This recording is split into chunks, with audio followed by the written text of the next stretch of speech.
जादुई गाय और किसान। मनीष नाम का एक गरीब लकड़हारा रहता है। वो हर रोज जंगल से लकड़ी तोड़कर लाता और बाजार में बेचता था। इस पर उसी का घर चलाता था। एक बार वो जंगल लकड़ी तोड़ने गया था कि उसे एक गाय दिखाई देती है। गाय को देखकर मनीष सोचता है, अरे ये किसकी गाय है? यहाँ जंगल में भटक रही है।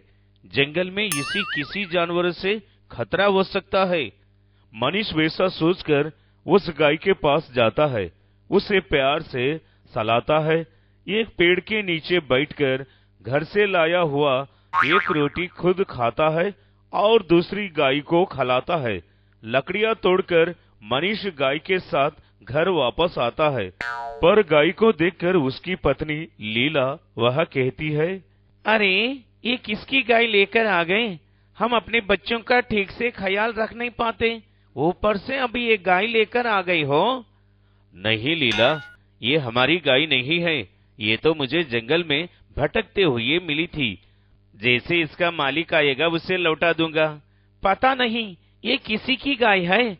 आप ना जहाँ से लाए हो उसे वही छोड़ दो। उन दोनों की बातें सुनकर गाय कहती है, नहीं नहीं, मुझे अपने साथ ही रहने दो, तब जाके मेरी मुक्ति हो सकती है। गाय की बोलने की वजह से वो दोनों चकित हो जाते हैं। तब मनीष कहता है, अरे ये कैसे चमत्कार है? एक गाय होकर तुम कैसे बोल सकते हो? हाँ हाँ, मैं बोल सकती हूँ, क्योंकि मैं एक जादुई गाय हूँ। कृपा करके मुझे अपने साथ ही रहने दो और आपकी मदद करने का अवसर दो, तब जाकर ही मैं असली रूप में आ सकती हूँ। असली रूप मतलब तुम हमारी कैसे मदद कर सकती हो? आखिर ये क्या बात है? मुझे तो कुछ भी समझ में नहीं आ रहा है। मैं समझती हूँ। दरअसल मैं एक परियों की देश की राजकुमारी हूँ।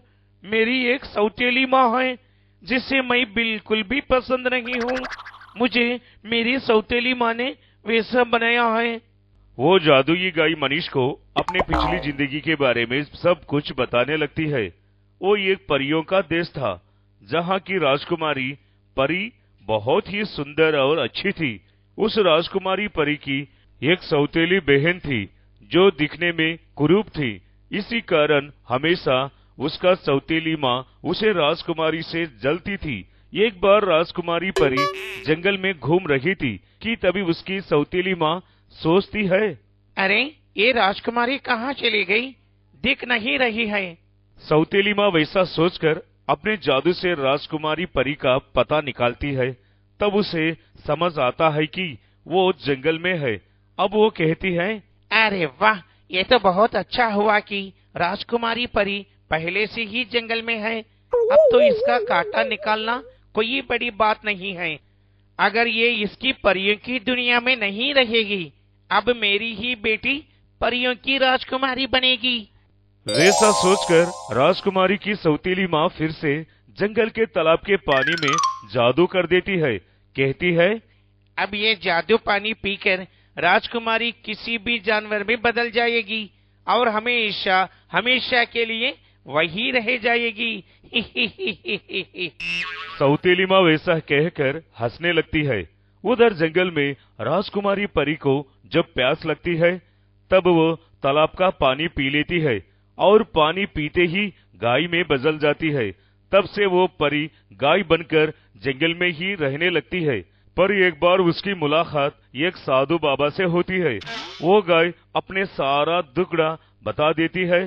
तब साधु बाबा कहता है, बेटा परेशान मत हो, मेरे आशीर्वाद सदैव तुम्हारे साथ होगा। तुम्हें एक जरूरतमंद की सच्चे दिल से मदद करनी होती है, तभी तुम्हें असली रूप में आ जाती हो। इस तरह से जादुई गाय मतलब की परी मनीष को अपनी सारी कहानी बताती है और कहती है, बस उस दिन से मैं किसी अच्छी व्यक्ति के मिलने की राह देख रही थी, तब जाके तुम मिले हो। अरे धरती क्या किसी भी दुनिया में सौतेली माँ ये वैसे ही होती है। बेचारी बहुत ही बुरा हुआ इसके साथ। कहो तुम्हें क्या चाहिए? मैं तुम्हें सब कुछ दे सकती हूँ। आखिर एक इंसान को क्या चाहिए? एक अच्छा घर और कमाने का कुछ साधन। मनीष वैसा कहता है। मनीष के घर को जादू से बड़ा बना देती है और उसे पैसे कमाने के लिए कुछ गाय भी देती है जिसका दूध बेचकर वो पैसे कमा सके। और तो और एक सोने से भरा हुआ मटका भी देती है। और उसके बाद वो जादुई गाय परी में बदल जाती है। तब मनीष कहता है, तुम्हारा बहुत बहुत शुक्रिया परी। अरे शुक्रिया करने की कोई जरूरत नहीं है, बल्कि तुम्हारी वजह से मैं अपनी असली रूप में आ सकी हूँ। अब मैं चलती हूँ अपनी परियों के देश। वहाँ जाकर मैं अपनी माँ को भी सबक सिखाना है। वैसा कहकर वो परी वहाँ से चले जाती है और मनीष दूध बेचकर आराम की जिंदगी बिताने लगता है।